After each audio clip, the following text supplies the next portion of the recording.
The sound of water dripping echoed off porcelain, each drop a metronome counting the seconds Drake Morrison had left to decide. His bathroom looked exactly as it had 28 years ago, when Uncle Marcus kicked the door down and found him bleeding in the tub. Same cracked tile, same rust stain under his faucet, same mirror that reflected a man who'd spent decades running from that moment. Drake touched the scars on his wrists, thin white lines that burned hotter than the day they'd been made. 3 years to the day since Sarah died. 3 years of waking up reaching for a woman who wasn't there. Making breakfast for one, but setting two places out of habit, talking to photographs like they could answer back. The call came at 14. Rich kids at Riverside High had decided the poorest boy in school needed a lesson in his place. Jonathan Hendricks led them, blonde and arrogant and untouchable because his father owned half the county. They caught Drake in the locker room after gym class, stripped him naked, threw his clothes in the dumpster behind the cafeteria. The Polaroids circulated for weeks. Teachers saw, principals saw, everyone saw and did exactly nothing because Hendricks' money paid for the new gymnasium. Drake climbed into the bathtub that night with his father's straight razor, the only thing the old man left behind besides debt and a reputation. The water ran pink, then red, then Uncle Marcus was there. Vietnam, hard hands pulling him out, wrapping towels around his wrists, saying words Drake couldn't hear over the roaring in his ears. In the hospital, Marcus sat beside the bed for 3 days straight.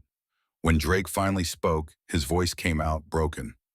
Uncle Marcus leaned close, his breath smelling of whiskey and cigarettes, and the words he spoke became the foundation of everything that followed.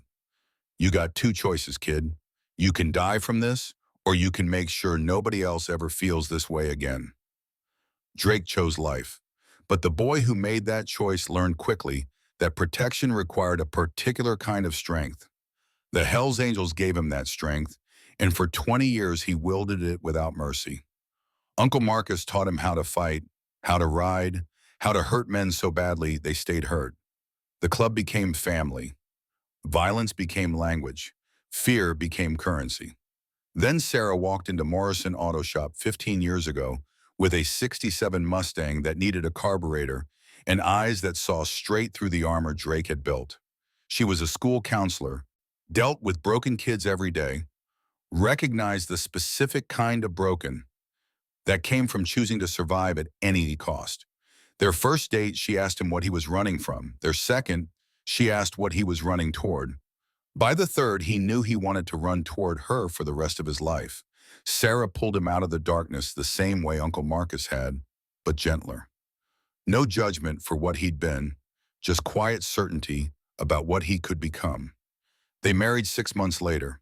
Elena arrived a year after that, and Drake Morrison discovered that terror had levels he'd never imagined. Holding his daughter for the first time, her tiny fingers wrapped around his scarred thumb, he understood that every violent thing he'd done could come back and touch this perfect, innocent life. He promised Sarah he'd leave that world behind. She made him promise on their daughter's head, the most sacred oath a father could make. Drake kept that promise for 14 years, transforming the Riverside chapter of the Hells Angels from an outlaw operation into something approaching legitimate. Not everyone agreed with the change. Not everyone stayed. But enough believed in the vision that the club survived its metamorphosis. Cancer took Sarah 3 years ago. Ovarian, stage 4 by the time they found it.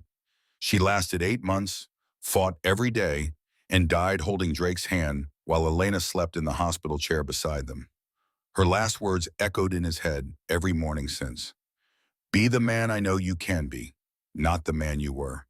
Drake stared at his reflection now, searching for evidence of that man. 42 years old, face mapped with scars from fights he'd won and a few he'd lost, gray threading through hair he kept military short. The bathroom felt smaller than it used to, or maybe he was just bigger, 210 pounds of muscle and regret packed onto a 6'1" frame. His daughter would be awake soon, expecting pancakes. Saturdays meant pancakes, had meant pancakes since she was 3 years old, and Sarah taught her to crack eggs without getting shell in the bowl. The house Uncle Marcus left him sat in the working-class section of Riverside, small but paid off, 3 bedrooms and a garage big enough for the Harley. Every surface held evidence of the life he'd built after choosing to live. Sarah's cookbook on the kitchen counter, spine broken at the banana bread page. Elena's soccer trophies lined up on the mantel. Participation awards mostly, but a few first places mixed in. The refrigerator door buried under school photos, permission slips, report cards that made his chest tight with pride. His phone buzzed on the sink, Vic's name on the screen. The text read, "Club meeting noon, Scorpions pushing territory again. Need to talk strategy." Drake typed back, "Be there, making breakfast first." The kitchen smelled like coffee and morning light through windows that needed washing. He pulled eggs and milk from the refrigerator, flour and sugar from the pantry Sarah had organized with the same precision she brought to everything. Her handwriting on the labels felt like a message from beyond, instructions for a life that had to continue without her arm. The pancake batter came together the way it always did, muscle memory and ritual. Drake had never cooked before Sarah. His mother died when he was 6. Father disappeared into a bottle and then a cell, leaving him to bounce between relatives until Uncle Marcus finally took him in at 13. The club taught him how to strip an engine, throw a punch, read the weather in a rival's eyes. Sarah taught him how to make pancakes. Footsteps on the stairs pulled his attention from the griddle. Elena appeared in the doorway, 15 years old and every inch her mother. Same dark hair, same eyes that saw too much, same way of standing that suggested she could handle whatever came next. She wore an old Riverside High sweatshirt, holes in the sleeves from nervous picking, and the silver locket Sarah gave her 2 months before the diagnosis. "Morning, Princess." Elena slid into her chair at the kitchen table. The one that used to be Sarah's. The one that faced the window so she could watch birds at the feeder Drake kept filled, even though the squirrels stole half the seed. "You okay?" The question landed heavier than it should have. Drake flipped a pancake, bought himself 3 seconds to compose his face before turning. "Why wouldn't I be?" Elena's expression said she knew exactly why. Her fingers touched the locket, the unconscious gesture she made when measuring her words. "It's Mom's anniversary." The acknowledgement shouldn't have surprised him.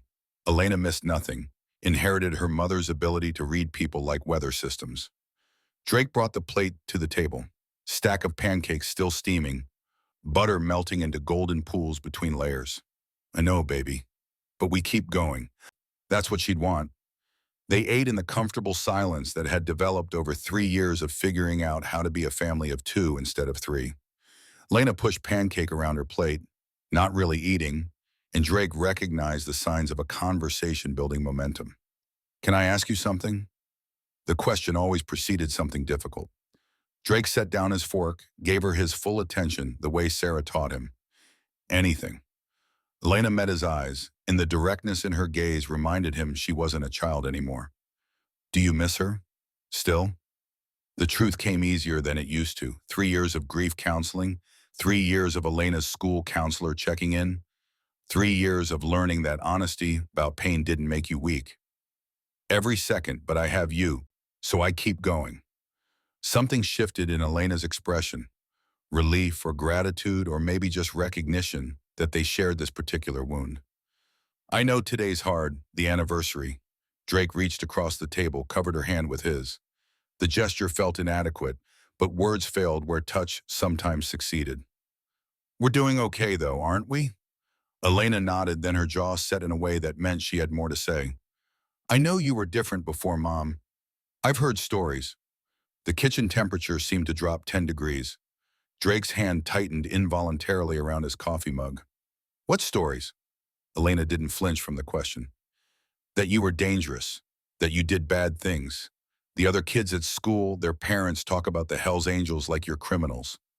Drake forced himself to breathe, to remember that honesty built trust and lies destroyed it. "I was a different man before your mother." "Yes." The confession felt like standing on the edge of a cliff. One more sentence and he'd either fall or fly. "I hurt people. Not good people, but still. I hurt them."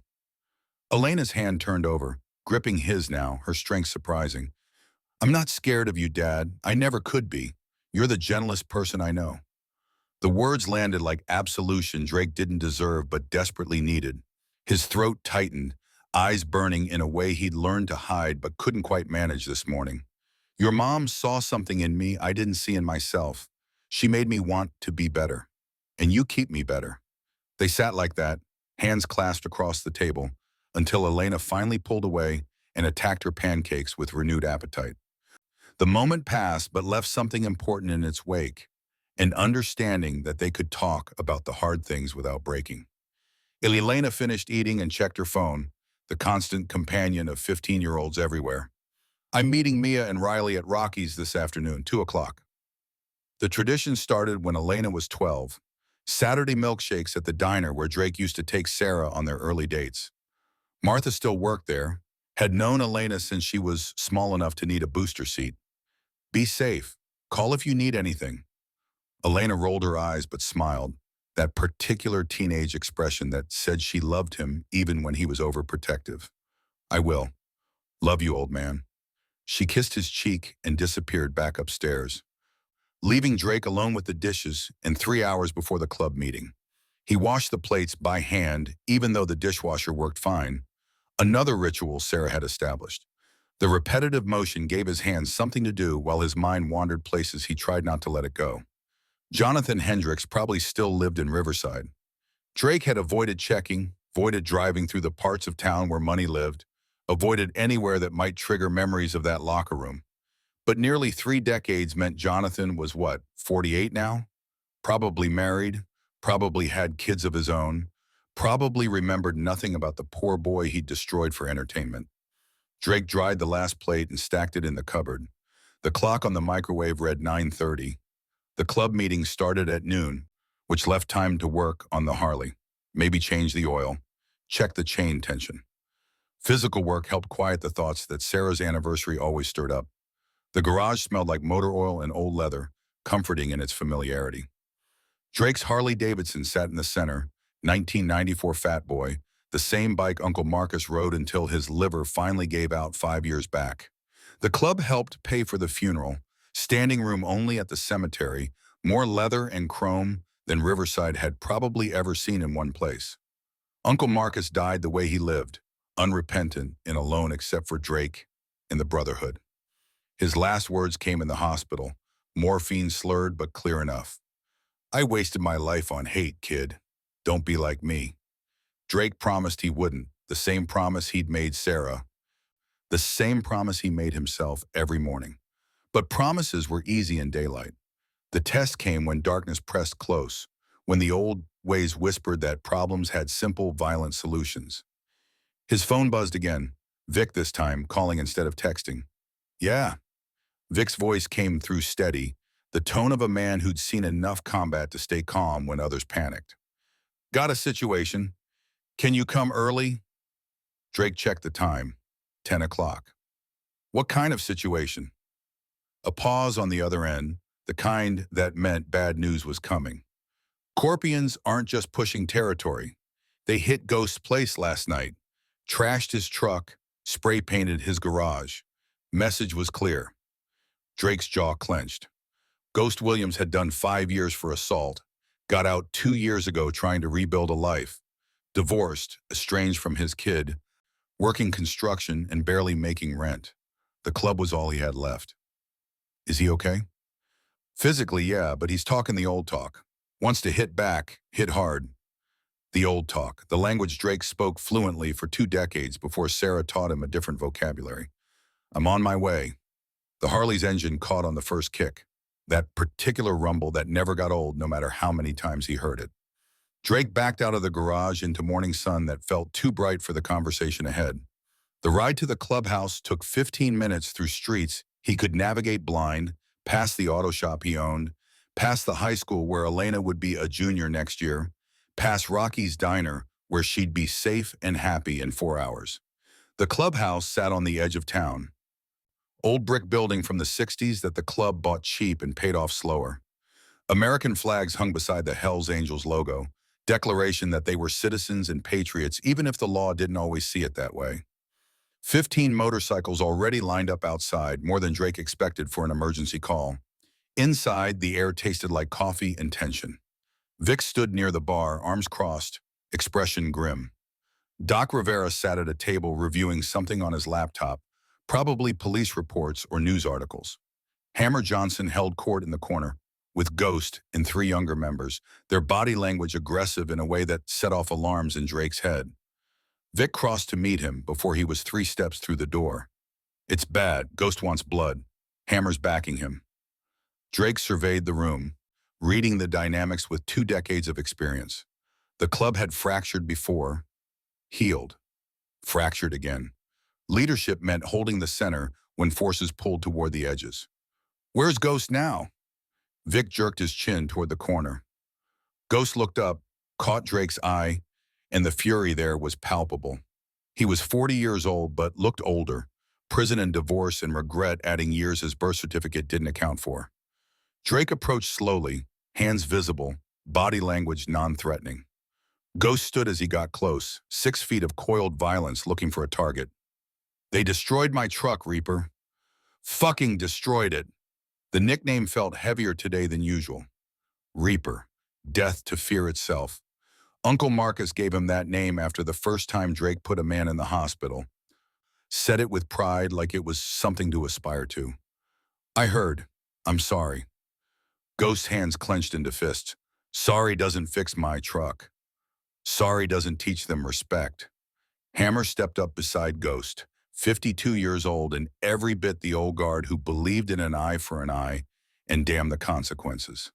We need to hit back, hard, show them we're not soft just because we mentor kids and play community guardians.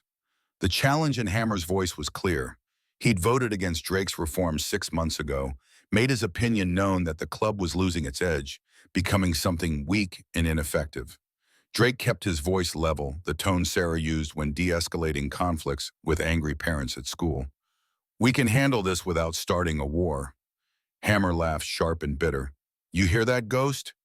We can handle this without getting our hands dirty. Maybe write them a strongly worded letter. The younger member snickered. Drake felt the temperature in the room shift, the old ways calling like a siren song. What would you do, Hammer? Burn their clubhouse? Beat one of theirs? And then what? They come back harder. We go harder. In 6 months from now, we're all in prison or dead. Hammer's expression darkened. Better than being disrespected. Doc spoke up from his table, voice quiet but carrying weight. Kevin Park. The name silenced the room. Doc looked up from his laptop, met Drake's eyes. 15 years old, killed himself 8 months ago. Pills, left a note about bullying. Drake's stomach dropped. The story had made the local news, but he hadn't connected it to anything personal. What's that got to do with the Scorpions? Doc shook his head. Nothing, but it's got everything to do with why we changed, why we're trying to be better than we were. He turned the laptop around, showed a news article. A young face smiled from the screen, Asian kid with braces and a soccer jersey, the kind of kid who should have had decades ahead of him. His parents filed complaints with the school. Kid named Carter Blackwell and his friends tormented Kevin for months. School investigated. Blackwell's father donated $500,000 to the athletic program. Investigation went away. Drake stared at the screen, seeing his own face at 14, seeing every kid who'd ever been crushed by power and money and systems that protected the wrong people. That's not our fight. Doc's expression suggested disagreement. It's somebody's fight. Should be somebody's fight. Before Drake could respond, his phone buzzed. Martha's name on the screen. His blood went cold. Martha never called unless something was wrong. He answered, already moving toward the door. Martha? Her voice came through shaking, and Drake's world tilted on its axis. Drake, it's Elena. She's okay physically, but you need to come. Now. The ride to Rocky's diner happened in a blur of rage and terror. Vic and Doc followed on their bikes, and somehow the rest of the club fell in behind them, 20 motorcycles tearing through Riverside like Judgment Day. Drake's mind ran through scenarios, each one worse than the last. Car accident, medical emergency, something wrong with someone they both loved. The diner came into view, packed parking lot suggesting a normal Saturday afternoon. But the crowd gathered near the entrance said otherwise. Drake killed his engine 3 spaces out, off the bike before the kickstand fully engaged. Martha stood in the doorway, 55 years old and looking every day of it. Her face crumpled with relief when she saw him. She's in the bathroom, been there 20 minutes. Drake's heart hammered against his ribs. What happened? Martha's expression shifted to fury, the kind of anger that came from witnessing injustice and being powerless to stop it. That Blackwell boy, Carter Blackwell, he poured a milkshake on her head in front of everyone. The name hit Drake like a punch. Blackwell. Jonathan Hendricks had married into money, taken his wife's name. Jonathan Blackwell now, real estate mogul with a son who inherited his father's cruelty. Show me. Martha pulled out her phone, opened TikTok, and the video that had already hit 200,000 views. Drake watched his daughter sitting in a booth with her friends laughing, watched a blonde kid approach, grab her milkshake, watched pink liquid cascade over Elena's hair, her face, the white blouse Sarah had given her as a Christmas present 2 months before she died, watched his baby freeze, watched humiliation replace laughter, watched the entire diner do nothing. The phone in Drake's hand cracked. He'd squeezed too hard, spiderwebbed the screen. Martha didn't complain, just pointed to the bathroom. She had a panic attack, started hyperventilating. Her friends are with her. Drake moved toward the bathroom on autopilot. Behind him, he heard Vic directing the club members, spreading them out, creating perimeter. The part of Drake's brain that had survived 20 years in the Angels registered the tactical positioning even as the father in him focused on one thing only. He knocked softly on the bathroom door. Elena, it's me, honey. Can you open up? The lock clicked. The door opened 6 inches. Elena's face appeared, mascara streaked, eyes red and swollen. The milkshake had been washed away but left residue in her hair, and her white blouse bore a pink stain that would never come out. Daddy! The word came out broken, the voice of a much younger child. Drake's heart shattered and reformed into something harder. I'm here, baby. I'm right here. Elena fell into his arms, sobbing in a way she hadn't since Sarah's funeral. Drake held her, this fierce, brilliant, brave girl who'd survived her mother's death and rebuilt herself into someone strong. But strength had limits. Everyone broke eventually when the weight got too heavy. Over Elena's shoulder, Drake saw her friends Mia and Riley hovering in the bathroom, protective and helpless. Good friends, the kind Sarah would have approved of. He guided Elena out of the bathroom, through the silent diner where 50 people watched with expressions ranging from sympathy to guilt. The booth where it happened still bore evidence. Pink puddle on the floor, overturned glass. Drake's vision tunneled, focusing on details with the precision of planning violence. Martha brought a blanket, wrapped it around Elena's shoulders. The gesture maternal and kind, the kind of thing Sarah would have done. Take her to that booth in the corner. I'll bring water. Drake settled Elena in the back booth, the one where he used to sit with Sarah before Elena was born. His brothers formed a wall between them and the rest of the diner, giving privacy without leaving them vulnerable. Tell me what happened. All of it. Elena's voice shook but strengthened as she talked. The insults about her father, the questions about why she never mentioned him, the deliberate cruelty of choosing her favorite drink, her mother's favorite flavor. The enjoyment Carter took in her humiliation, the way he and his friends laughed, the way the entire diner watched and did nothing. He said next time he asks about you, I better answer. Like he owns me. Like he can just... Her voice broke. Drake pulled her close and his own fury burned cold and focused. This boy, Carter Blackwell, has he done this before? Elena nodded against his chest. He's mean to everyone, but especially girls. There's a lot of us. We just try to avoid him. Martha appeared with water and information Drake wished he didn't need. Carter Blackwell, 17, senior at Riverside High, lives up in Oakwood Estates with his father. Mother died when he was young. Father is Jonathan Blackwell. The name confirmed what Drake already knew. Nearly 3 decades collapsed into this moment. The bully's son bullying his daughter, the cycle complete and horrifying. This isn't the first time Carter's done something like this. Martha's expression darkened. 4th girl this year that I know of. School knows. Everyone knows. But Jonathan Blackwell donates so much money, they look the other way. Drake's hands clenched into fists. Sarah's voice in his head, the promise he made. Be the man I know you can be, not the man you were. There's more. Martha hesitated, then continued. Kevin Park, the boy who killed himself. Carter and his friends were the ones who bullied him. Parents tried to get justice. Blackwell money made it disappear. The world narrowed to a single point of focus. Jonathan Hendricks, now Blackwell, had destroyed Drake at 14. Now his son was destroying others, including Drake's daughter. The symmetry was devastating. Vic appeared at the booth, leaned close. What's the call, Reaper? The question carried weight. This was the moment, the choice. Old way or new, violence or something harder to achieve. Elena looked up at her father, and the fear in her eyes wasn't of Carter Blackwell. Please don't hurt him, Dad. Please. I know what you used to do. I know what you are capable of. But Mom made you promise, and I need you here, not in jail.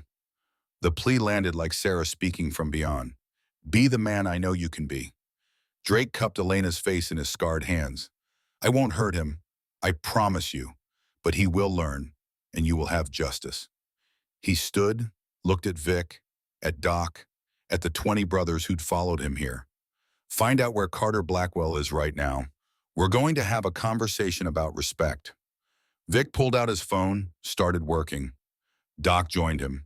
Within 5 minutes, they had social media posts, location tags, the digital trail teenagers left without thinking about consequences. Riverside Mall, food court, posted 15 minutes ago. Drake turned to Martha. Can you stay with Elena? Martha nodded. Course I can. Known this girl since she was in diapers. Drake knelt in front of his daughter one more time. I need you to trust me. Can you do that? Elena searched his face, looking for something. Whatever she found must have satisfied her because she nodded. What are you going to do? Drake's voice came out steady, certain in a way he hadn't felt in years. I'm going to teach this boy that actions have consequences, without breaking my promise to your mother or you. He kissed her forehead, stood, and walked toward the door. His brothers fell in behind him, a wall of leather and loyalty. The diner watched in silence as they left, 20 men on a mission that felt bigger than one girl's humiliation. The parking lot was empty except for motorcycles. Drake swung onto his Harley, and for the first time in 3 years, the weight that lived in his chest lifted slightly. Not gone, but manageable. Purpose had a way of making grief bearable. Vic pulled up beside him. What's the play? Drake's jaw set, the Reaper rising to meet this moment. We confront him. Publicly, we speak truth. We give him a choice to be better. Hammer appeared on his other side, skepticism clear. And if he chooses wrong? Drake started his engine, the rumble echoing off brick buildings. Then we make sure the whole world sees what he is, and we let the law handle it. The ride to Riverside Mall felt like riding into battle. 20 motorcycles in formation, chrome and leather, and the kind of presence that made people stop and stare. Drake led the pack, and in his mirrors, he saw not just his brothers, but the ghost of Uncle Marcus, the memory of Sarah, the weight of every choice that had brought him to this moment. The mall parking lot cleared space like the Red Sea parting. People grabbed their children, pointed, recorded on their phones. Good. Let them record. Let the truth be witnessed. The Hells Angels entered Riverside Mall like a force of nature, boots echoing on tile, presence commanding every eye. Stores pulled security gates halfway down. Parents pulled children into shops. The entire building held its breath. Carter Blackwell sat in the food court surrounded by friends, phone out, showing the milkshake video to anyone who'd watch. 17 years old, blonde, expensive clothes that screamed privilege. He looked up as the angels approached, and his face went through a cascade of expressions. Confusion, then recognition, then fear poorly hidden behind bravado. Drake stopped 15 feet away. His brothers formed a semicircle, blocking exits but not threatening. Not yet. The silence in the mall was absolute. 500 people watched, and Drake felt the weight of every eye. Carter tried to stand, failed, tried again. His friends scattered, self-preservation trumping loyalty. Drake's voice carried across the food court, low and controlled. Carter Blackwell, we need to talk about respect. Carter's legs finally obeyed, lifting him upright, though his hands gripped the table edge for support. The food court had transformed into a courtroom, silent witnesses filling every seat, every standing space.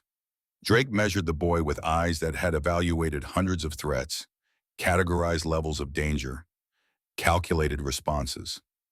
What he saw was Jonathan Hendricks's face staring back at him across 28 years. Same bone structure, same entitled posture, trying to hide behind manufactured confidence. Same eyes that revealed fear the moment real consequences appeared on the horizon. Carter's voice cracked when he spoke. "Look, sir, I don't know who you think you are, but my father is Jonathan Blackwell, and—" Drake raised one hand. The gesture silenced Carter mid-sentence, and the power in that silence said everything about who held control in this moment. "I know exactly who your father is. Known him longer than you've been alive."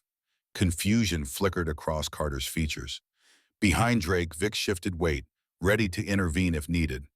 Doc had positioned himself near the mall entrance, blocking security from interfering.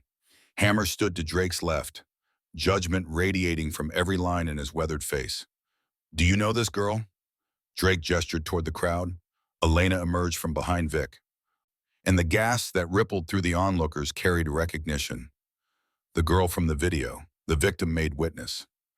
Carter's face paled. Whatever scenario he'd imagined when 20 bikers walked into the mall, this wasn't it. "She goes to my school." Drake took one step forward. Carter flinched. "Her name is Elena Morrison. She's 15 years old. She lost her mother to cancer 3 years ago. And this morning you poured a milkshake on her head while she sat with her friends trying to have a normal Saturday." The silence grew heavier. Phones captured every word, every expression. This confrontation would live forever in digital space, and Drake understood the permanence of that record. "It was just a prank." Elena's voice cut through Carter's excuse. "You poured it on my mom's blouse. The last thing she gave me before she died." The detail landed like a physical blow. Carter's manufactured bravado crumbled, and what remained looked like a boy who just realized he'd crossed a line he couldn't uncross. Drake watched emotions play across Carter's face. Guilt, shame, the desperate need to justify actions that couldn't be justified. He'd seen the same progression in the mirror after particularly brutal nights during his Hell's Angels years, when morning light forced reckoning with what darkness made possible. "I didn't know, you didn't ask." Drake's voice carried no rage, which made it more powerful than shouting. The tone was judicial, a father pronouncing sentence on behavior that demanded consequences. "Tell me, Carter, how many others? How many people have you hurt because nobody stopped you?" The question hung in recycled mall air. Carter's friends had vanished into the crowd, leaving him isolated and exposed. Security guards hovered at the perimeter, but made no move to intervene. Even they sensed this was justice of a sort their training manuals never covered. Carter's mouth opened and closed. No words emerged. The silence answered what his voice couldn't. "There was a boy named Kevin Park." Doc's statement dropped into the void. He held up his phone, showing the memorial page that still drew comments from classmates who remembered. 15 years old, killed himself 8 months ago. Pills, left a note about the bullying that made his life unbearable. Carter's complexion shifted from pale to gray. His hands trembled visibly now. "Your name came up in the investigation. Multiple witnesses. But the investigation disappeared after your father donated $500,000 to Riverside High's athletic program." Drake watched recognition bloom in Carter's eyes. The boy had known, maybe not about the suicide specifically, but about his immunity, about the shield his father's money provided. "Kevin Park didn't get a second chance. You took that from him." Drake's words fell like stones into water, ripples expanding outward. Around the food court, people pulled out their own phones, searching for Kevin Park's story. The connections forming in real time, the narrative building beyond just one milkshake incident. "Here's what happens now." Drake's voice carried command developed over 20 years, leading men who followed strength. Carter's attention snapped to him with the focus of prey recognizing a predator. "You apologize to my daughter. Real apology, not the kind you give to escape punishment." Carter nodded, unable to speak. "You delete that video everywhere, every platform, every account." Another nod. "You stay away from Elena, forever, 100 yards minimum. If I hear you've so much as looked at her wrong, we have a different conversation. The threat implicit but clear. Carter's nod came faster this time. But there's more. Drake paused, let the weight build. This was the moment Sarah would have wanted, the teaching moment that could transform rather than just punish. When I was 14 years old, I was you, not the bully, the victim. Murmurs spread through the watching crowd. This wasn't the script anyone expected from a Hell's Angel confronting a teenage bully. Rich kids at Riverside High decided I needed to learn my place. They stripped me naked in the locker room, threw my clothes in the dumpster, took pictures. This was before internet, but the humiliation was just as public, just as permanent. Elena's sharp intake of breath told Drake she hadn't known this part of his history. He'd kept that wound buried, even from his daughter. But some truths needed daylight. I went home that night and tried to kill myself. Razor blade, bathtub, the whole cliche. Uncle saved me, but barely. Carter's eyes widened, the connection forming, the parallel impossible to miss. The boy who led those rich kids was named Jonathan Hendricks. He changed his name when he married, but I never forgot his face. Understanding crashed over Carter like a wave. His legs gave out, and he dropped back into the chair. Your father destroyed me when I was your age, nearly ended my life. And now his son is destroying others the same way. Drake knelt down, bringing himself to Carter's eye level. The gesture shifted the dynamic, made this conversation instead of confrontation. You have a choice now, kid. Same choice I had. You can let what happened define you, make you bitter and angry and worse. Or you can let it transform you into someone who protects people instead of hurting them. Carter's face crumpled. Tears flowed freely, and the broken sobs that emerged carried the weight of recognition. He was seeing himself clearly for the first time, and the reflection was unbearable. I'm sorry, God, I'm so sorry. The words came out choked, genuine in a way his earlier excuse hadn't been. He looked at Elena, and the shame in his eyes was total. You're right, about Kevin, about everyone. I'm just like my dad. Drake's blood went cold at the admission. He'd suspected the cycle, but hearing it confirmed brought everything into sharp focus. Your dad, tell me about him. Carter wiped his face with shaking hands. He's never satisfied. Nothing I do is good enough. He calls me weak, worthless, says I'm a disappointment. The pattern clicked into place. Jonathan bullied because he'd been bullied. Carter bullied because Jonathan bullied him. 3 generations of Hendricks men turning pain into cruelty, wounding others to avoid feeling their own wounds. Drake's hands settled on Carter's shoulder, and the boy flinched before realizing the touch carried no threat. Listen to me. You're not worthless. You're hurt. There's a difference. Carter looked up through tears, desperate for any lifeline. Your father hurt me a long time ago. Nearly destroyed me. I know what he is, and I'm telling you, you don't have to become him. The absolution Drake offered came from a place he'd thought closed off. The part of him Sarah had awakened and Elena kept alive. Mercy was harder than violence, required more strength than breaking someone. You messed up.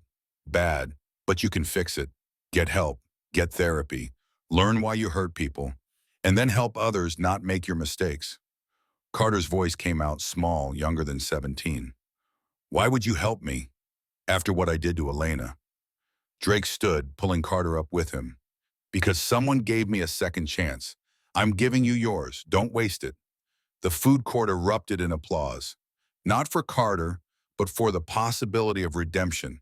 For justice that didn't require blood. Drake stepped back, let the moment breathe. Carter turned to Elena, and whatever he saw in her face made him flinch. Elena, I'm sorry. Really sorry. You didn't deserve any of it. Nobody did. Elena's jaw set in a way that reminded Drake of Sarah facing down difficult parents who blamed teachers for their children's failures. Make it mean something. Change. Actually change. The simplicity of her demand carried more weight than any punishment. Carter nodded, the motion shaky but determined. As the crowd began to disperse, Drake noticed a figure in expensive suit at the back of the mall. Tall, silver-haired, face familiar despite the years. Jonathan Blackwell stood watching, And when his eyes met Drake's across the distance, the hatred there was palpable. Jonathan turned and walked away, but his phone was already out, already making calls. Drake's cell buzzed. Unknown number. He answered, already knowing who it would be. Morrison, the voice on the other end carried ice and venom in equal measure. Hello, Drake. It's been a long time. Nearly 3 decades collapsed into this moment. Drake's vision tunneled, focusing on the exit where Jonathan had disappeared. Jonathan. Vic materialized at Drake's elbow, recognizing the shift in his body language. Danger incoming. You've done well for yourself. Auto shop, motorcycle club, beautiful daughter. The threat in those last 2 words made Drake's free hand clench into a fist. You touch my daughter. Jonathan's laugh cut him off. I don't need to touch her, Drake. I can destroy her life with a phone call. Riverside High, I own the board. I own the principal. 1 word from me, and she's expelled. Blacklisted from every school in the state. Drake forced his breathing to slow, his voice to stay level. You do that, and I go public with everything. The milkshake video, the confrontation, your son's history, Kevin Park, all the cover-ups your money bought. Jonathan's tone dripped condescension. You think anyone will believe a criminal over me? You're a felon, Drake. Assault, battery, extortion on your record. I'm a pillar of the community. Drake's jaw clenched so hard his teeth ached. Times have changed. Social media doesn't care about pillars. Your son is already trending. You want to join him? The silence on the other end stretched long enough that Drake thought the connection had dropped. When Jonathan spoke again, his voice carried something darker than anger. Do you remember what it felt like? Standing there, naked, humiliated, wanting to die? Drake's scars burned under his jacket. I made you feel that way, and I enjoyed it. Still do, hearing your voice shake now. The admission was psychopathic in its honesty. Jonathan wasn't hiding behind justification or excuse. He'd destroyed a 14-year-old boy and felt good about it. You may have found your backbone with age, but you're still that scared little bomb inside. Drake's voice came out harder than he intended. I'm nothing like that boy anymore. Jonathan's laugh scraped like broken glass. We'll see. I'm coming for you, Morrison. Not today, not tomorrow. But when you least expect it, when you feel safe, I'm going to take everything from you. Just like you tried to take my son's dignity. The line went dead. Drake stood in the mall parking lot, phone pressed to his ear, while his brothers waited for direction. Vic finally spoke. What did he say? Drake's hand lowered, and the exhaustion that had lived in his bones since Sarah died suddenly weighed twice as heavy. He's coming. I don't know when, but he's coming. The ride back to the clubhouse happened in formation, but the usual camaraderie felt strained. Drake's mind replayed the phone call, analyzing threats, calculating responses. Jonathan had resources Drake couldn't match. Money, influence, connections that reached into police departments and courtrooms. But Drake had something Jonathan didn't. Brothers who'd die for him, a daughter who believed in him, and the hard-won knowledge that doing the right thing mattered more than winning. The clubhouse felt different when they rolled in just after 4. Darker somehow, despite the afternoon sun. Drake killed his engine and sat for a moment, gathering strength for whatever came next. Inside, Hammer was already holding court with the members who'd stayed behind. Ghost sat at the bar, and the fury radiating from him suggested the earlier conversation about the Scorpions hadn't resolved anything. Vic leaned close as they walked in. Hammer's been talking. Old way, new way, making it sound like you're weak. Drake had expected this. Change always meant resistance, especially from men who'd built identity around being feared. Hammer looked up as Drake entered, and the challenge in his eyes was unmistakable. How'd it go, Reaper? You teach that rich kid a lesson? The mockery in his tone drew attention from everyone in the room. Drake met Hammer's gaze without flinching. I taught him that actions have consequences. And I kept my promise to my daughter and my late wife. Hammer stood and the movement felt confrontational. While you were playing counselor, Ghost's truck is still destroyed. Scorpions are still pushing territory, and now you've got Blackwell coming after you. The last part landed heavier than Hammer probably intended. Drake saw the calculation in the older man's eyes. the weighing of loyalty against self-preservation.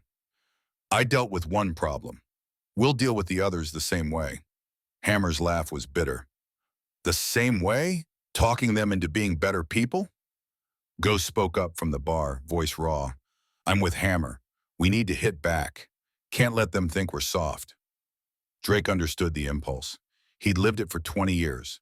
Violence was clean, direct, provided immediate satisfaction. But it also led to cycles that never ended, casualties that couldn't be undone. We're not soft, we're smart. Hammer crossed his arms. Smart doesn't fill Ghost's truck with gas. Smart doesn't keep scorpions from thinking they can walk all over us.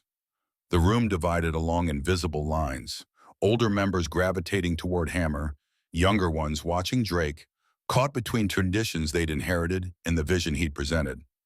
Doc cleared his throat from his corner. Can I say something? Hammer waved dismissive permission. Doc stood, laptop in hand, the eternal researcher bringing facts to emotional arguments. I've been tracking the mall confrontation. Video's gone viral, 3 million views in 2 hours. Comments are 90% supportive. He turned the screen so everyone could see. People are calling Drake a hero, saying this is what real strength looks like. The local news picked it up. They want interviews. Hammer's expression soured. So what? We get good press and our enemies still think they can push us around? Drake finally spoke, voice carrying the authority that had kept him as president through 6 years of transformation. Hammer, I hear you. I understand your frustration. But we're building something here that's bigger than turf wars and payback. He gestured around the clubhouse. Half of us have kids. Most of us have been in prison. All of us have seen brothers die in stupid conflicts that accomplished nothing. The truth settled over the room like morning fog. We changed because we wanted to give our families something to be proud of. We wanted to be men our children could look up to. Hammer's jaw worked, but he didn't interrupt. If we go back to the old ways, we become what we're fighting against. We become the bullies. We become Jonathan Blackwell. The comparison landed. Several members shifted uncomfortably, recognizing the parallel. I'm not saying we roll over. I'm saying we're smarter than our enemies. We use the law, the media, public opinion. We fight battles they're not equipped to win. Ghost finally spoke, and the pain in his voice was naked. My truck is my livelihood, Reaper. I can't afford to replace it. Drake nodded, understanding the practical reality beneath the principle. Club will cover it. We take care of our own, but we do it without starting a war that gets us all locked up or killed. The tension didn't break, but it bent slightly. Ghost's shoulders dropped an inch. Hammer's expression remained skeptical, but less openly hostile. I call for a vote. Hammer's words silenced the room. This was the nuclear option, challenging Drake's leadership directly. We vote on how to handle the Scorpions, old way or new way. Drake met his eyes, saw the calculation there. Hammer thought he could win this, thought enough members were frustrated enough to side with violence over patience. You have that right. Vic stepped forward, protest clear on his face. This is bullshit. Drake raised a hand, stopping him. No. If the club wants different in leadership, different direction, we vote. That's how this works. The democracy of the Brotherhood, the thing that separated them from street gangs with their dictatorial structures. Drake had built the club on that principle, and he wouldn't abandon it now. Hammer's voice carried across the room. Who votes we handle the Scorpions the old way? Show of force, street justice, make them regret pushing us? 8 hands rose. Hammer, Ghost, and 6 others who'd been in the club since before Sarah changed Drake's trajectory. Who votes we stay the course? Handle things Drake's way? 13 hands rose. Vic, Doc, and 11 others who believed in the vision, or at least trusted Drake's leadership enough to follow. Drake remained president, but the vote was closer than he'd like. 8 dissenting voices meant 8 men who'd bolt the moment his approach failed to protect them. Hammer's expression darkened. You're making a mistake, Reaper. When Blackwell comes for your family, don't expect us to help. He grabbed his jacket and walked out, taking his 7 supporters with him. The clubhouse felt emptier, colder. Drake had just lost a third of his chapter over philosophy and pride. Vic moved to his side. We're with you, brother. The remaining 13 echoed the sentiment, but Drake saw the doubt in some eyes. He'd won this battle and might have lost the war. His phone buzzed again, this time a text from an unknown number. Check your daughter's school status. Drake's stomach dropped. He pulled up Riverside High's parent portal, logged in with shaking hands. The screen loaded slowly, and when it finally resolved, the message was clear. Suspension notice. Elena Morrison, 3 days. Parent must attend hearing. Jonathan had moved faster than Drake anticipated. The war had begun while Drake was still organizing his defenses. He forwarded the notice to Vic. This is what we're fighting. Money and influence weaponized against a 15-year-old girl. Doc read over Vic's shoulder and his expression hardened. We go public with this. Show everyone what Blackwell's doing. Drake shook his head. Not yet. We gather everything first. Build an airtight case. Then we bury him. The strategy felt sound, but doubt gnawed at his certainty. How long would Elena have to suffer while Drake played the long game? He called her, needed to hear her voice, confirm she was safe. Elena answered on the second ring. Dad? Relief flooded through him at the normalcy in her tone. Hey, princess. You okay? A pause, then her voice shifted. Did you see it? The suspension notice? Drake's jaw clenched. I saw it. We'll fix it.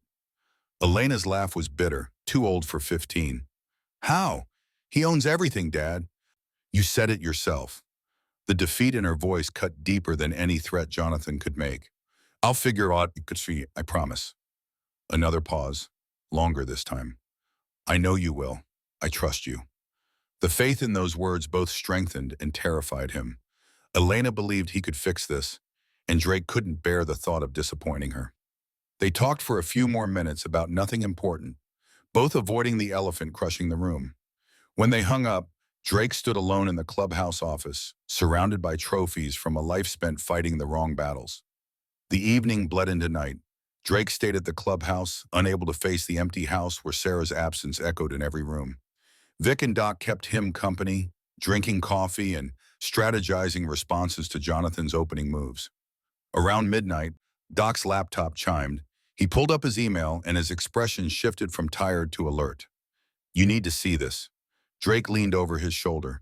The email came from a Gmail account with a random string of numbers, no identifying information. Mr. Morrison, you don't know me. I'm Carter Blackwell. Drake's attention sharpened.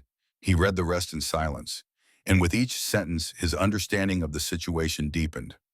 Carter described his father's plans, the private investigator hired to dig up dirt on the Hells Angels, the legal strategy to destroy Drake's reputation and custody of Elena, the network of influence Jonathan was activating to make Drake's life unbearable. The email ended with a warning and an apology. My father is dangerous in ways violence can't solve. Please protect Elena. I'm sorry for everything. Carter. Drake read it twice, processing the implications. Jonathan's son was betraying him, providing intelligence that could save Drake's family. Vic read over his other shoulder. Kids trying to help. Doc pulled up Carter's social media profiles, cross-referenced with the military academy Jonathan had mentioned at the mall. Canyon Ridge Military Academy in Colorado. He ships out Monday morning. Probably wrote this before he left. Drake leaned back, mind racing through scenarios.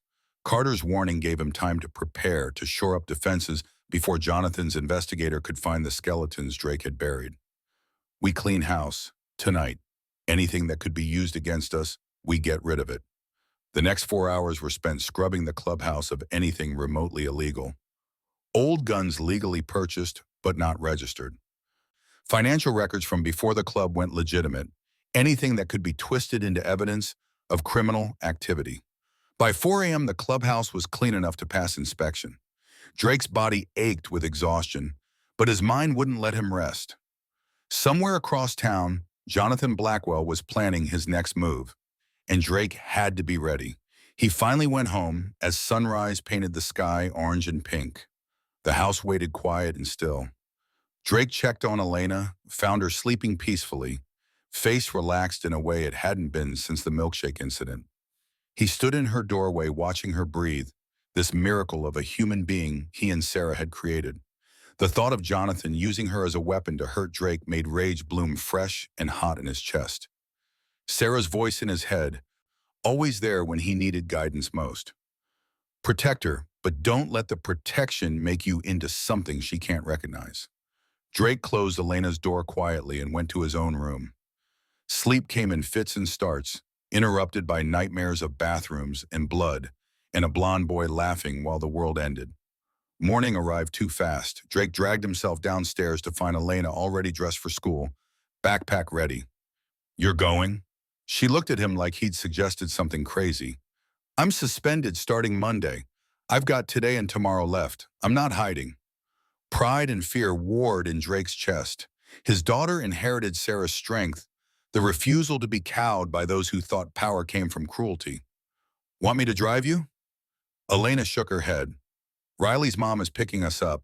I'll be fine, Dad."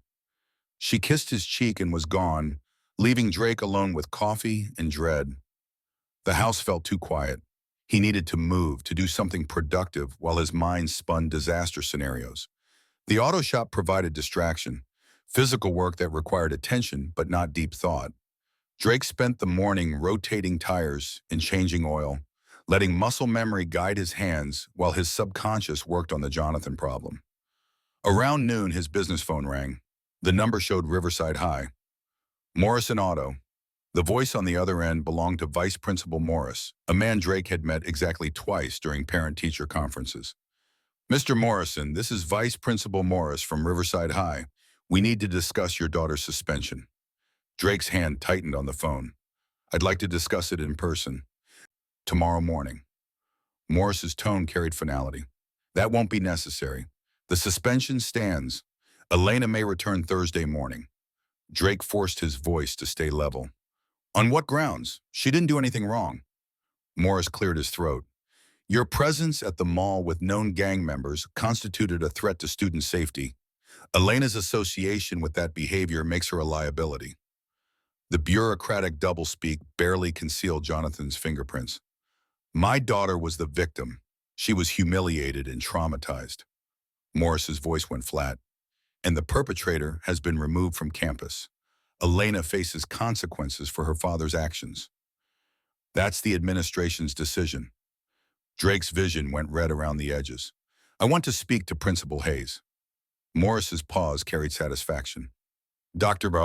Hayes is on administrative leave pending investigation. I'm acting principal. The decision is final." The line went dead. Drake stood in his shop, grease-stained hands shaking, while fury and helplessness crashed over him in waves. Jonathan had moved the pieces perfectly. Hayes removed, Morris installed, Elena punished for Drake's protection. The message was clear: submit or watch your daughter suffer. Drake's phone buzzed, a text from an unknown number, but he recognized the sender. "Having trouble at school? Imagine what else I can take. JB." The phone went dead in Drake's hand before the scream finished echoing in his skull.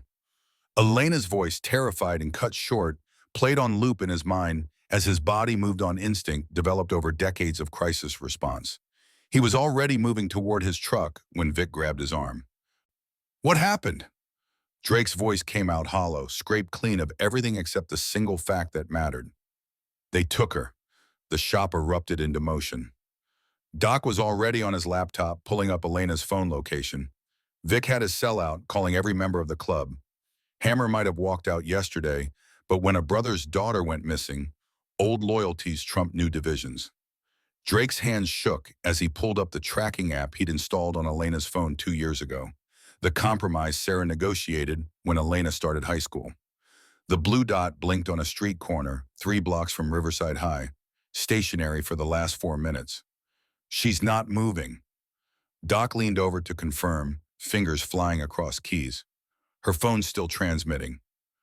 "Either they don't know about it or they want you to find it." The second option sent ice through Drake's veins. Jonathan was smart enough to check for trackers, which meant the phone's location was bait or message. "Come find your daughter," it said. "Come find her and see what I can take from you." Vic's phone lit up with responses. The club was mobilizing, even the 8 who'd walked out with Hammer yesterday. Whatever philosophical differences divided them disappeared when family came under threat. Drake forced himself to think past the panic, to use the tactical mind that had kept him alive through 100 street fights. Jonathan was wealthy, connected, but he wasn't street. He'd hire professionals or rely on people he trusted. The kidnapping had happened between school and home, which meant planning, surveillance, waiting for the right moment. Pull up traffic cameras, 3-block radius around that location. Doc's fingers never stopped moving. On it. But Morrison, this is a police matter. We should... Drake's expression stopped him mid-sentence. Police are in Jonathan's pocket. We handle this ourselves. The declaration hung in the air, and Drake saw the calculation in Doc's eyes. This was the line, the moment where Drake either stayed true to his reformed principles or reverted to the man he'd been before Sarah. Doc was asking silently which Drake would show up. We handle it smart. We gather intel, we plan, we execute clean. No one gets hurt who doesn't need to get hurt. The qualification at the end was deliberate. Drake wouldn't murder for revenge, but he'd do whatever proved necessary to bring his daughter home safe. The clubhouse filled within 20 minutes. 18 members present, Hammer and Ghost among them. The old guard looked at Drake with something between respect and I told you so, but they kept quiet while Doc briefed everyone on the situation. Traffic camera footage showed a black SUV, tinted windows, pulling up beside Elena as she walked with Riley and Mia. 2 men exited, one showed credentials that made the girls relax. Elena got in willingly, which meant they'd identified themselves as police or some other authority she'd been taught to trust. License plate? Doc zoomed in, enhanced the image. Rental, paid cash, dead end. Drake studied the men's faces, committing details to memory. Both wore suits, moved with professional confidence. Not street thugs. Hired security, maybe ex-military. His phone buzzed. Unknown number, but Drake knew who it was before he answered. Morrison. Jonathan's voice carried satisfaction that made Drake want to reach through the phone and tear his throat out. I imagine you're looking for your daughter. Drake's free hand clenched so hard his knuckles went white. If you hurt her, Jonathan's laugh cut him off. Relax. Elena is perfectly safe. Comfortable even. I'm not a monster, Drake. The casual use of his first name, the implication of intimacy, made Drake's skin crawl. She's sitting in a very nice office with beverages and snacks, completely unharmed. I'm simply demonstrating what I'm capable of when you ignore my warnings. Drake forced his breathing to slow, his voice to stay level. Giving Jonathan the satisfaction of hearing him panic wouldn't help Elena. What do you want? The question Jonathan had been waiting for. The moment where power shifted in his favor. I want you to remember who you're dealing with. I want you to understand that everything you love exists because I allow it to exist. Drake's jaw ached from clenching. And I want you to leave Riverside, take your daughter, take your criminal friends, and disappear. You have 48 hours to make arrangements. The demand was absurd, impossible. Drake's entire life existed in Riverside. His business, his home, Sarah's grave. And if I refuse, Jonathan's voice went cold, then Elena will suffer consequences that money can't fix. Not physical harm, don't worry, but I can destroy her future with a phone call. College applications? Denied. Job opportunities? Vanished. Social life? I'll make sure she's ostracized from every circle that matters. The threat was worse than physical violence. Jonathan was promising to hollow out Elena's life, to make her existence so miserable that staying in Riverside became torture. Or worse, I can make her watch while I destroy you. Criminal charges, civil suits, investigations into every aspect of your business and club. By the time I'm done, you'll be in prison and she'll be in foster care. Drake's mind raced through scenarios, calculating odds, measuring options. Every path led to variations of loss. I want proof she's okay. A pause, then shuffling sounds. Elena's voice came through, shaky, but trying to sound strong. Dad, I'm okay. They haven't hurt me. Relief crashed over Drake like a physical force. Baby, I'm coming to get you, I promise. Jonathan's voice returned before Elena could respond. Touching. You have until Monday morning to make your decision. I'll be in touch. The line went dead. Drake stood in the middle of the clubhouse while 18 pairs of eyes watched him, waiting for direction. Vic spoke first. We find where he's holding her. We go in heavy. We bring her home. The old way. The way Drake would have chosen without hesitation 15 years ago. Hammer nodded agreement, and even the younger members looked ready for violence. But Drake's mind had already moved past the obvious response to the calculation beneath. Jonathan expected violence. He'd positioned Elena somewhere Drake's rescue attempt would create legal consequences. Kidnapping charges if they got caught, assault charges if they hurt Jonathan's hired security. We need information first. Where is she? Who's guarding her? What's the security setup? Doc was already working the problem. I'm tracking Jonathan's movements through his credit cards and phone. He's at his office downtown, which means Elena isn't with him. Ghost spoke up, the gravel in his voice carrying hard-won wisdom. Man like Blackwell doesn't get his own hands dirty. He's got Elena stashed somewhere he feels safe using. Property he controls. Drake seized on the insight. Doc, pull up everything Jonathan owns. Houses, offices, storage facilities, anything that could hold someone. The search returned 43 properties. Jonathan's real estate empire sprawled across 3 counties, and any one of them could be hiding Drake's daughter. His phone buzzed again. This time, a text from a number that made his breath catch. I know where she is. Canyon Ridge gives us weekend liberty. I'm in Riverside. Can I help? Carter. Drake stared at the screen, processing the impossibility. Carter Blackwell, the boy who'd bullied his daughter, offering assistance against his own father. He showed Vic the text. Vic's expression went skeptical. Could be a trap. Drake considered it, then dismissed the concern. Carter had nothing to gain from betraying him now. The boy had already lost everything that mattered. He texted back, meet me at Morrison Auto. Come alone. The response was immediate. 20 minutes. Drake turned to his assembled brothers. We wait. I need to hear what Carter knows before we move. Hammer's protest was immediate. Wait, your daughter is out there with... Drake's voice cut like a blade. My daughter is alive and unharmed because Jonathan wants leverage. The moment we act without complete information, he'll move her or hurt her. We do this smart. The authority in his tone brooked no argument. Hammer subsided, but the tension in the room stretched taut. Carter Blackwell arrived exactly 20 minutes later, driving a rental sedan with Colorado plates. He'd changed since the mall confrontation. Buzz cut replaced his styled hair. Military posture replaced his casual slouch. Canyon Ridge was already remaking him, and the transformation showed in every line of his body. He entered the shop warily, eyes scanning the assembled Hell's Angels with the awareness of someone who understood he was walking into hostile territory. Drake met him at the door, blocking his path until he could assess Carter's intentions. Why are you here? Carter's voice came out steady despite the fear Drake could read in his micro-expressions. Because what my father is doing is wrong. Because I owe Elena. Because I'm trying to be better than what I was. The sincerity registered as genuine.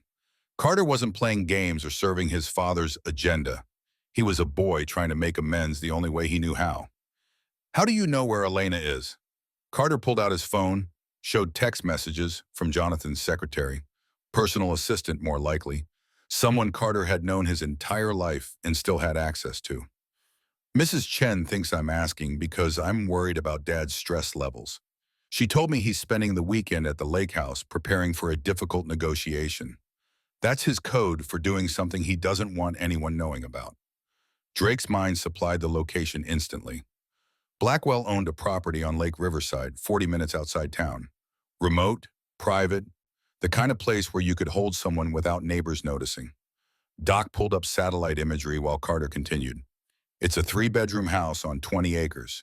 Gated entrance, security cameras, probably 2 or 3 guards based on how Dad usually operates.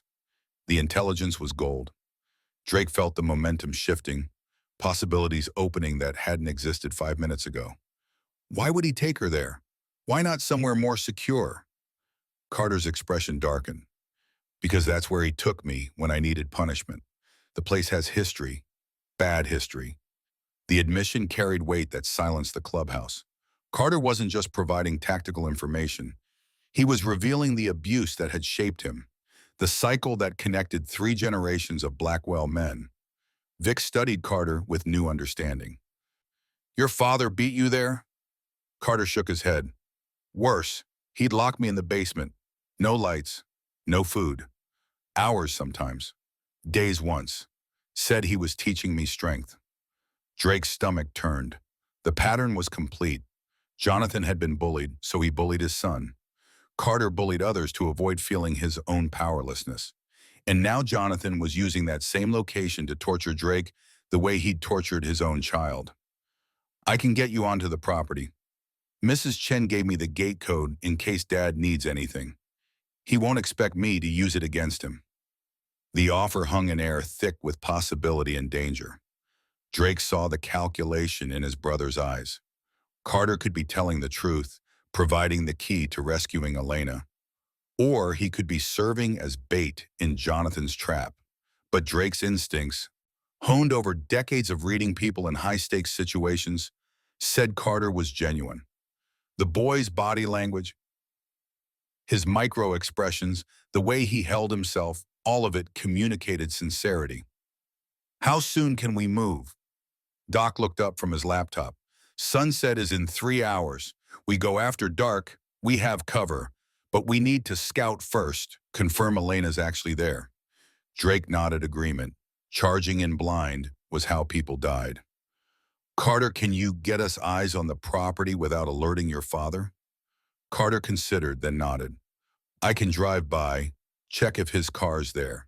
Maybe get close enough to see through windows if I claim I wanted to surprise him. The plan was thin, but it was something. Drake assigned Ghost and 2 others to tail Carter at a distance, provide backup if Jonathan smelled the deception. If this is a setup, if you're working for your father, Carter met Drake's eyes without flinching, then I deserve whatever you do to me, but I'm not. I swear on my mother's grave. The oath carried weight in cultures that valued the dead. Drake believed him. The next 2 hours passed in tactical planning. Doc mapped approach routes, identified security camera blind spots, calculated response times if things went wrong. Vic organized teams, assigned roles, distributed equipment. Hammer and Ghost geared up with the quiet efficiency of men who'd done this before. Drake should have felt energized, focused. Instead, dread pulled in his stomach. This was the moment Sarah had warned him about. The moment where violence became necessary, where all the progress he'd made toward being better got tested against the primal need to protect his child. His phone buzzed. Carter's number. Confirmed. His Mercedes is in the driveway. I saw movement through the kitchen windows. Looks like 2 guards plus whoever's watching Elena. The intel firmed up the plan. 3 hostiles, manageable numbers if they had surprise on their side. Your father? Carter's pause lasted too long. He's there, I saw him through the upstairs window. The complication Drake had hoped to avoid. Confronting hired security was one thing. Confronting Jonathan directly was another. That encounter could end 100 different ways, and most of them involved Drake in prison or Jonathan dead. We move at 2200 hours. Full dark, minimal moon. We go in quiet, extract Elena, disappear before anyone knows we were there. The team assembled as sunset painted the sky. 18 men, armed but disciplined, moving with the choreographed precision of a military operation. Drake had trained them in small unit tactics, lessons learned from Uncle Marcus's Vietnam experience and his own street fights. Carter rode with Drake, providing details about the property's layout, the basement where Jonathan had imprisoned him as a child, the alarm system and where the control panel was mounted, the hidden safe room where Jonathan might retreat if threatened. There's something else you should know. Carter's voice carried reluctance, the sound of someone about to reveal a secret they'd kept too long. My father has a gun, 9mm Beretta. He keeps it in his desk drawer, thinks I don't know about it. He's never used it, but if he feels cornered. Drake processed the information, adjusted the plan accordingly. Jonathan armed changed the equation that made this more dangerous than a simple extraction. The convoy pulled off the highway 3 miles from the lake house, parking in a maintenance access road that satellite imagery showed. They'd go the last mile on foot, approaching from the lakeside where cameras had blind spots. Drake gathered his team, checked equipment under one final time. Body armor under civilian clothes, communications gear, medical supplies in case someone got hurt, and weapons, because sometimes doing the right things still required force. Remember, we're here for Elena. We get in, we get her, we get out. Nobody gets hurt unless they force our hand. The men nodded understanding. Even Hammer, usually the first to advocate violence, looked grim and focused. Whatever their differences about philosophy, they were united in this mission. Carter stayed with the vehicles, unable to participate in the actual rescue, but providing overwatch on communications. His last words to Drake before they moved out cut deeper than the boy probably realized. My father is going to make you choose between your principles and your daughter. Don't let him win by making you become what he is. The wisdom seemed too old for a 17-year-old, but trauma-aged people in ways birthday candles never measured. The approach took 40 minutes, moving slow through woods that hadn't seen maintenance in years. The lake house emerged from darkness, lights blazing in windows. Jonathan's Mercedes sat in the circular driveway beside a black SUV, the same vehicle from the traffic camera footage. Doc used thermal imaging to count bodies. 5 heat signatures. 2 downstairs near the front entrance. 1 upstairs, 2 in the basement. Drake's heart clenched. Elena in the basement. Jonathan's torture chamber. The symbolism was intentional. Jonathan's way of demonstrating he could inflict the same trauma on Drake's child that he'd inflicted on his own. The team split into 2 elements. Vic led 4 men to secure the basement entrance. Hammer took 3 to neutralize the guards. Drake, Ghost, and Doc would confront Jonathan directly. The plan went wrong within seconds of execution. The front door opened as they approached, and Jonathan Blackwell stood silhouetted in the doorframe. He held a phone, and his smile in the backwash of interior light was knowing. Hello, Drake. I've been expecting you. The trap snapped shut. Lights blazed around the property, illuminating every approach. The 2 guards who'd been inside stepped into view. Professional security contractors with the casual confidence of men who knew they had the advantage. But Drake's team had already moved past the point of retreat. Vic and his element reached the basement, and the sounds of brief struggle carried through the night before silence returned. Jonathan's smile faltered. Impressive, but it doesn't change the fundamental equation. You're trespassing on my property with armed men. That's illegal, Drake. Even if you get Elena, even if you escape tonight, I'll have the law on my side. Drake stepped into the light, hands visible, weapons holstered. Behind him, Ghost and Doc faded into shadows, flanking positions established through countless operations. Where's my daughter? Jonathan gestured toward the house. Safe, unharmed. More comfortable than you were in that bathtub all those years ago. The reference to Drake's suicide attempt was calculated cruelty. Jonathan wanted him angry, wanted him to make mistakes that justified violence in response.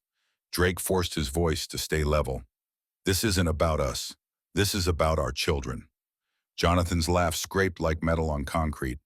Everything is about us, Drake. It's always been about us. You and me, the poor boy and the rich boy, locked in a dance that started when we were children. The admission revealed something Drake hadn't expected. Jonathan had been obsessed with their connection, had carried it forward across decades, building his entire identity around being the winner in their lifelong competition. You tried to destroy me. Instead, you made me stronger. Made me into someone who could survive anything. Jonathan's expression shifted, rage bleeding through the cultured facade. You were supposed to die. You were supposed to give up, to prove that I was right about weakness. The truth landed like a bomb. Jonathan hadn't just bullied Drake for entertainment. He'd needed Drake to fail, to validate Jonathan's worldview that only the strong deserve to survive.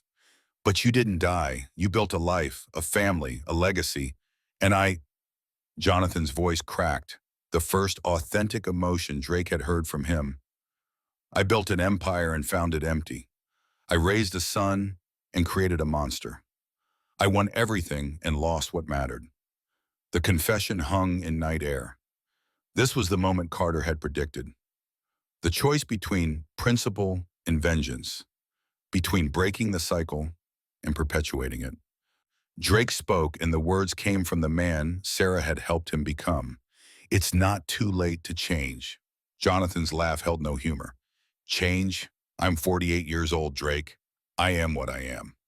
Drake took a step forward. The security guards tensed, hands moving toward weapons. Your son is trying to change. Carter drove here tonight to help me. He betrayed you to save my daughter because he's trying to break the cycle you started. Jonathan's face went white.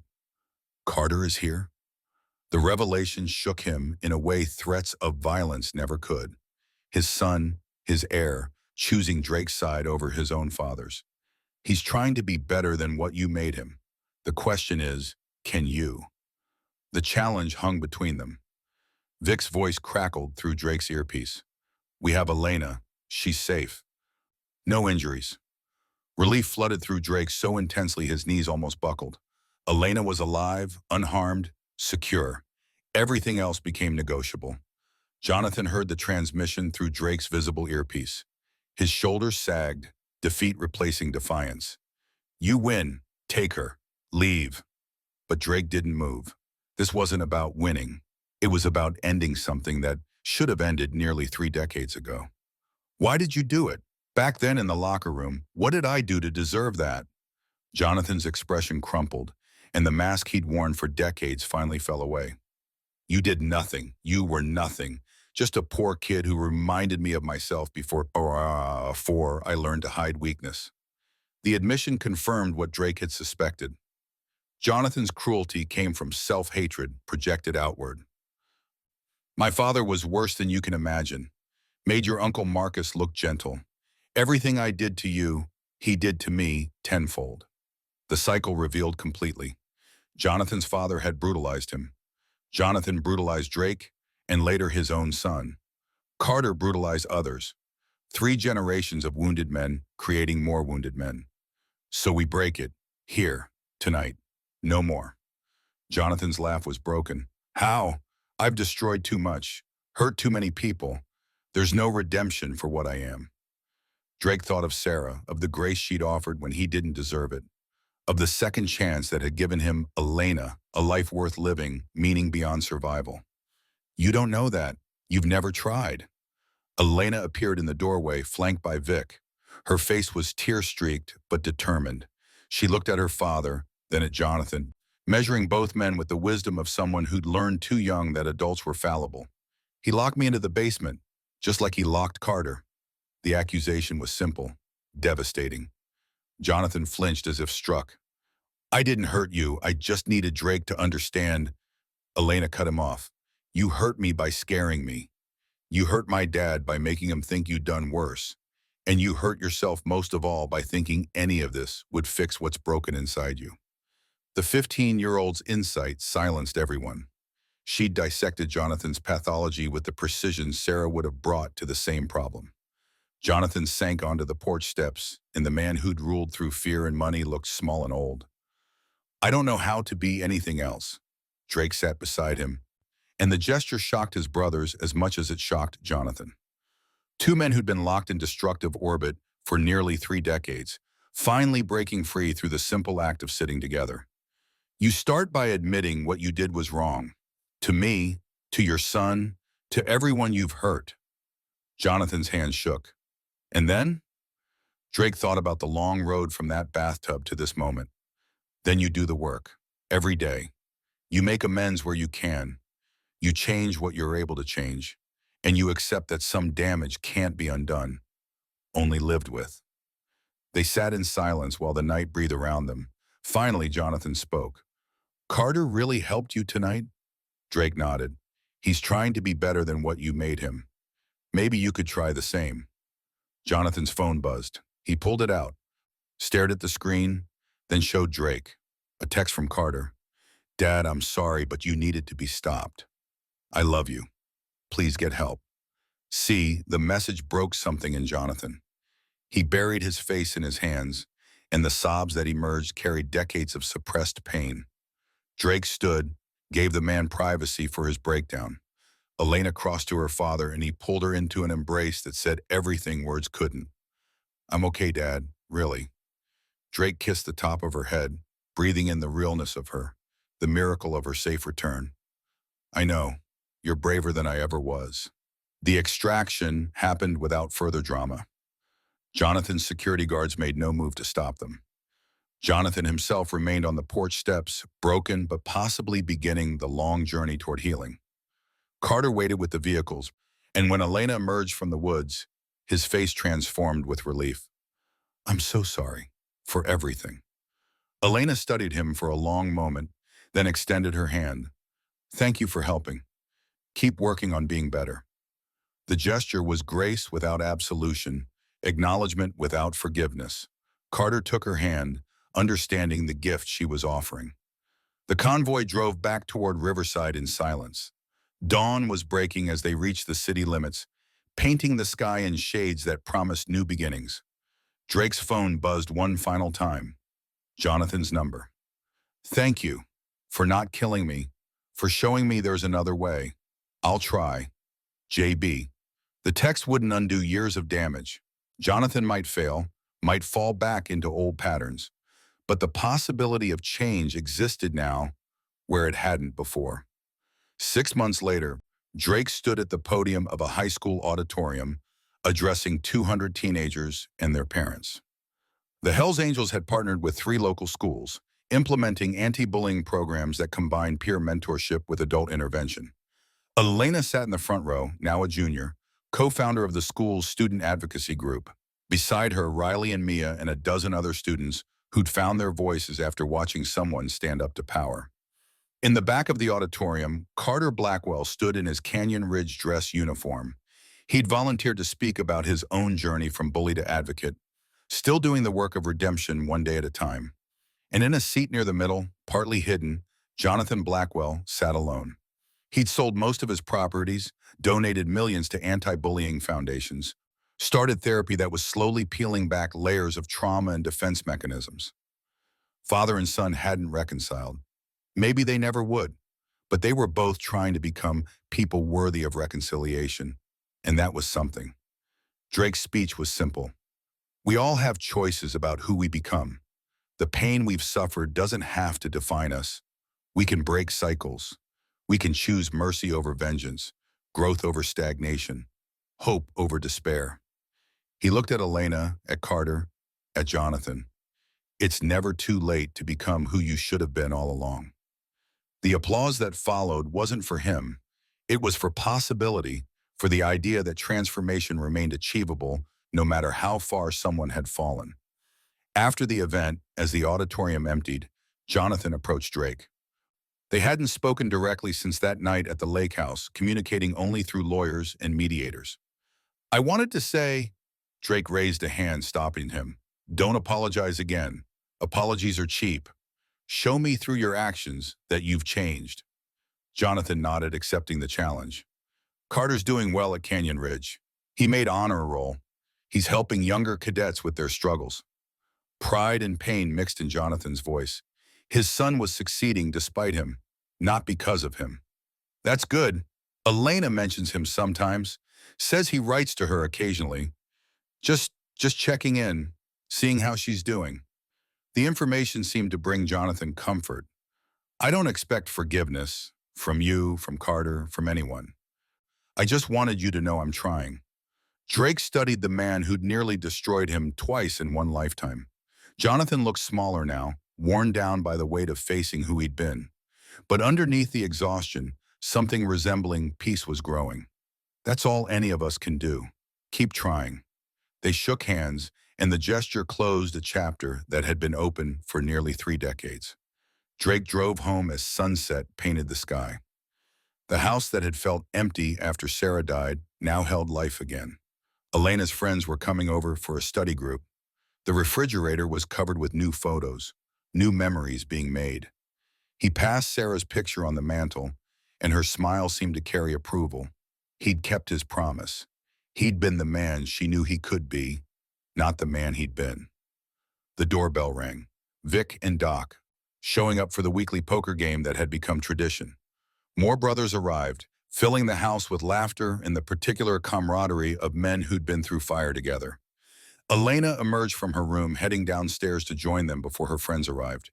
She paused beside Drake, leaned against his shoulder in the casual affection of a daughter who'd never doubted her father's love.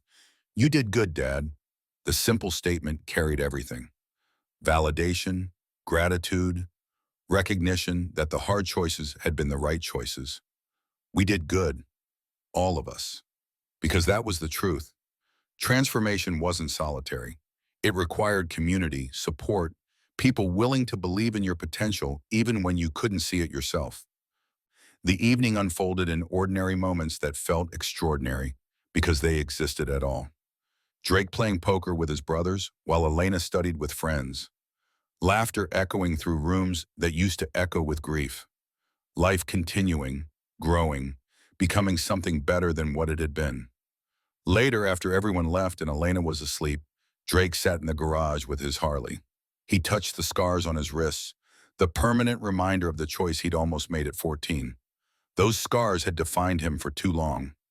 They'd been wounds, then they'd been armor, and finally they'd become simply part of his story. But they didn't write the ending. He did.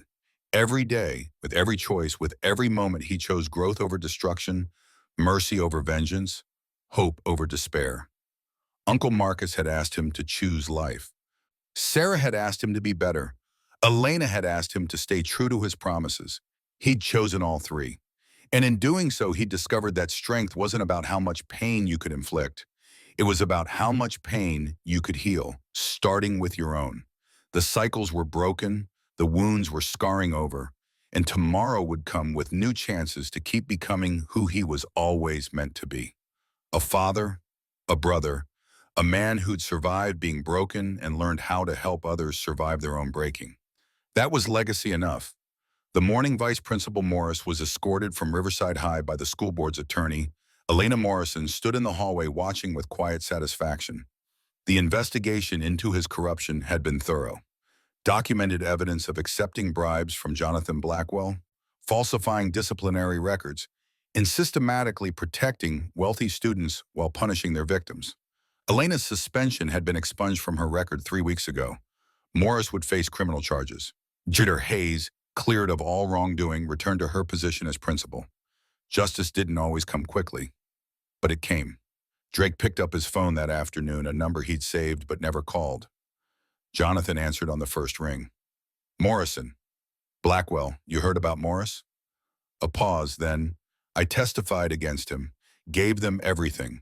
Cooperation was part of my plea deal. Drake had known. The district attorney had kept him informed. Jonathan faced no charges for Elena's kidnapping. He'd agreed to testify against his own security contractors, provide evidence of other crimes, fund victim compensation programs.